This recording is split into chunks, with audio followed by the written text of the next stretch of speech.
I would say my leadership style is really to be very inclusive. I really want feedback from those that report to me. I want to know what they're thinking. I believe I'm pretty fair. I'm a good listener, and I'm always really. I consider myself a navigator in that it's my job to remove the obstacles that keep them from being successful, whatever that might be. Maybe it's just a lack of tools, or maybe it's something with another department that needs to be worked out. And then sometimes I'm a crossing guard, go that way. You know, just depends. Depends on the day. But I feel like I have the opportunity, because the marketing team is a very young, creative group of individuals, that I have the opportunity to really help them see the vision, not just for the company, but for their own careers. We have regular executive management team meetings where we meet, and we're a sort of a new team, a new CEO, VP of sales, myself. There's a lot of new leaders in our organization, so we're still sort of gelling and trying to find our way and how best to communicate out through. The marketing team that I lead, we meet on a weekly basis. We go over every project, where we're at, what's happening, so that everyone, at least on the marketing team, is on board with where we're at and where we're at to our goals. Good. Okay. Do you want to do more? Well, sure, I'll give it a Okay. swing. But I guess there are actually a few people in this room that are on my team, so I won't look over there. So that if I'm saying what I think I am as a leader, if it's wrong, I won't know. But what I hope they think is that we win together. We're having some fun. I hope they think I'm hardworking, and I hope they think that I'm fair and honest. Good. I'm going to ask this question as an add-on from the earlier panel discussion, because I think it would be interesting to hear this panel's thoughts on it. One of the topics was about, from the millennials, there was a comment that said the millennials really want to not look at a 3-year plan. That's too far out. So my question to this group is, what advice do you have for the millennial generation when they want to move faster in their positions, and faster than what either your company is prepared to move them into, or what their ability is at this point in their career? How do you address that and yet still keep them interested and motivated? Why don't you start, and we'll go right down. Okay. So, I'm sorry, they said, so a 3-year plan? Well, I'm just trying to counter what was said earlier, that millennials tend to not want to, and I might be paraphrasing this, but they want to move faster in their careers. 3 years is too long. I want to go in a year. I got it. So, and this is coming from a person who has exercised incredible impatience in her career, but I do think we need to evolve a little bit, though, shouldn't we? Because our industry is,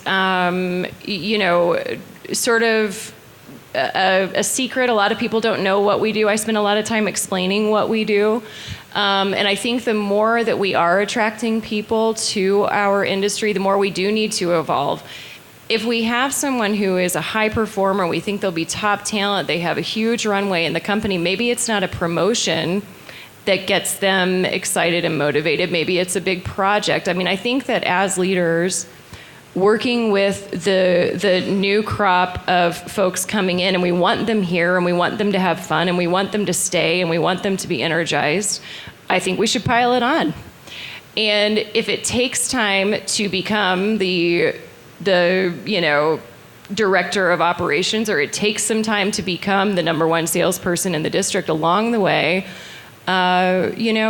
give them as many opportunities as we can, so that they are feeling the success. A lot of times they're saying, okay, I want a new job. Well, maybe they don't really want a new job. What do they really want? Ask them what the real goal of that comment is, and provide it in as many ways as we possibly can.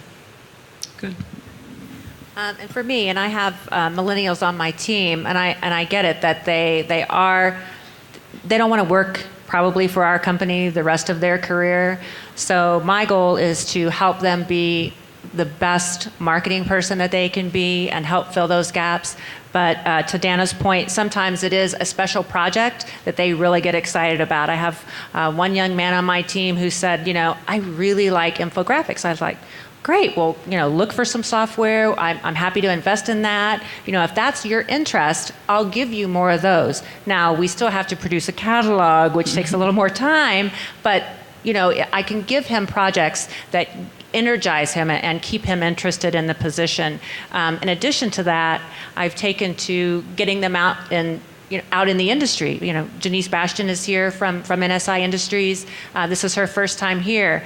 The other people on our team are going out and with our sales team visiting distributors. So they've been marketing from the four walls of their offices, and now they're getting out into the marketplace, and that has helped energize the team, get excited about our customers, our distributor partners, and that has made a world of difference. And if you can show them the path, it's not tomorrow, but here's where we can go together. One young gentleman passed the CEP for inside sales. That was a huge deal for him. And giving them those opportunities within the industry, because we want him to stay in the industry. We really want him to stay with NSI. But giving them those opportunities has made a world of difference. Certainly projects are a good way to give individuals some other challenges. But I think you can maybe use them as a trainer too. Can you help them network with other people in the organization and do some training or cross-training? Is it possible to do kind of a job share or job swap with someone else in the organization? And then I think one thing that has been invaluable to me and some of the employee owners that work with me is volunteer service. You can't always get all of the business exposure you want working in a larger organization. But if you volunteer for a smaller nonprofit, you might get exposure in areas that are really interesting for you, if it's marketing or events or finance or whatever it might be. So I would encourage employees too that might not get all of their needs fulfilled, in your environment, to look at a volunteer opportunity that might help augment some of those areas as well. One of the interesting things I thought of when the millennial panel was speaking was, what motivates them, and one of the questions Sandy was talking about earlier, she asked us, if we could look back when we were 25, what advice would we give ourselves? And I think this ties in. Sometimes I find the ones that are in our organization are just very impatient to grow up and get to the end of their career or get to the top, and in that impatience they miss a lot of what's in the present moment and a lot of the opportunities that they can do and have, and kind of being in the moment in the job that they're doing sometimes is the biggest challenge. And so one of the things that I try to do is to give them different projects and things, and give them projects outside of their comfort zones. So if you're a millennial and you're in marketing, I'll go, okay, I want you to come up with a sales strategy. You see the salespeople, you watch this, you observe, I want you to give me your opinion on this. And I'll pick a topic that is a topic relevant to the company, and I'll say, I want you to, this is totally out of where your comfort zone is, I want you to go look at this and research this and come up with ideas, and push I'm thinking of one in particular who's worked for me for many years, out of her comfort zone into a gray area that's not black and white, and there's no right answer. And that's really helped this particular individual grow. And as I see that, and as I see we're now managing, I'll speak for me, I'm managing 4 generations in the company right now.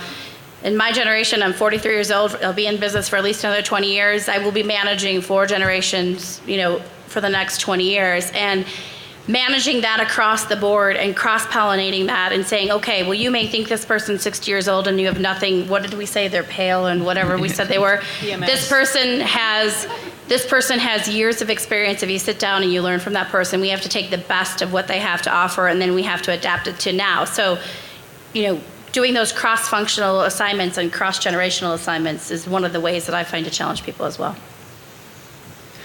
I think that was great advice. I want to know if we have any other questions from the audience on that particular topic. Okay, I'm going to wrap it with pretty much the question about knowing now what you didn't know then, what advice would you give your 25-year-old self? And I think we kind of just touched on that, but why don't we wrap it up and just give your last words of wisdom, and then we'll open to the rest of the audience. I'll start. Okay. I have a very good communications director, and he said, just get your point across. It doesn't matter what the question is. So I have two comments I want to make that are not related completely to your question. Well, then that's the wrap-up, Tammy. The first one is a quote I live by that is, choice, not chance, determines destiny. Too many women are not happy with where they are at in life. And I think, if you're one of those, do something about it. Make good choices and be happy with those choices. You can't do everything. So if you want to be the CEO of Graybar or Eaton or some other large organization, you are going to have to make some personal sacrifices. But think of the benefits. So make choices and be happy with your choices. The other point, and I think it came across subtly here, is pick a good partner. And I'm not talking just necessarily a spouse, but some of us do have great spouses, but whoever that partner is, if it's a family member, if it's a friend, if it's a life partner, if it's a spouse, be with someone who is going to support you. I see lots of women who are in relationships and they're trying to do everything on their own. So do pick a good partner, and it'll make your life a lot easier and a whole lot more fun. I would say sometimes, we're at a crossroads and we know what we want to do, but we hesitate. And I think sometimes you can jump and grow your wings on the way down. Also, I think it's good to ask what you want. I mean, we talked about that earlier. Tools to do your job, a title, a position, whatever it might be, whatever you feel you need to be fulfilled, I think you should just ask. And Denise said from Data Agility at the last meeting, I think it was the Women Industry Luncheon, to feel the fear. Where's Denise? There you go. Feel the fear and do it anyway. I love that. Thanks, Denise.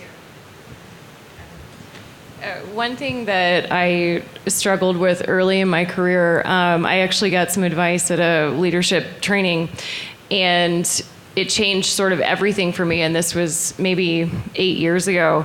So I wasted a lot of time prior to that, but that's, And the advice was stop the show. Stop the show. And what I was doing up until that point was I wasn't just being me. If I was in a room with the CFO, I thought, okay, well, now I'm going to be very hardcore finance. And, if I was with salespeople, I thought, I'm going to be cool today, and be funny. And then when I was with my boss, I did whatever it was that she thought I should be. But, and so then what happened was that all of those people, when they were talking about Dana, they had a different viewpoint of who I was, and it's confusing for people. And so the team that I was with in a very intimate setting, there were only 3 of us in the room, and the advice that they gave me was to stop the show, be you, be yourself, be into what you're into, don't confuse people, be true to your values. And I really do think that's the best advice I've ever gotten. And I share it with you in the event that you're putting on a show. Stop it. Just be yourself. And I think everybody will really come to enjoy being with you, working for you, working with you much, much more. Thank you. A couple of pieces of advice that I've learned along the way. One of them was, I grew up in the generation that said that women can do everything. And I believe that, but you can't do it all at the same time, at the same day. You can't be 100% to your family and your significant other, your spouse, and your company all at the same time, and that's how we kill ourselves. So we can do it all. We just have to pace ourselves to do that. And the other piece of advice someone gave me that was really profound was I was struggling with a job, and he said, if you are afraid to lose your job, or you're afraid to be yourself in your job, you're not doing your job. And so we all face challenges and risks and fears and struggles along the way. And if we get too afraid of losing our job, we're not actually going to be doing our job and making the right decisions for the company and the people that we work with. And I would follow up by saying that, one of my best friends is a life coach, and he said, his comment to me not too long ago was said, "Don't you deserve to be your best self?" And I actually took a marker, you talk about, and I wrote it on a mirror across my full-length mirror, and it's one of those things that we forget along the way, at least I forget along the way. That's some pretty powerful stuff. I think this was a great panel. I don't know, do we have any more questions? Because I think, question back here. Hi, a couple of you have mentioned some of the non-traditional choices that you made along the way for your career. For example, having a child on your own or having your husband be the stay-at-home dad. How have you guys handled those negativity from either family or even other women? And are your companies doing anything to help advance the non-traditional roles that you guys play in your job? Well, I can only say that my mother said, most women would not put up with you, Pam. That was her, she was 80 years old, and this was scary to her that, we didn't live in the same house and we commuted on the weekends. But over time, she sort of got it. But that was very scary to her. So, overcoming that with my family was a challenge. I would say for me, making a choice of having a non-traditional family in a very traditional, old-fashioned, conservative industry was a rough choice. There were those who embraced it and were positive, and I took a lot of flack from a lot of people, and a lot of negative commentary, and a lot of people who didn't understand and judged. And what you learn along the way is you make your own life choices, and you don't listen to the critics. Very good. Very good.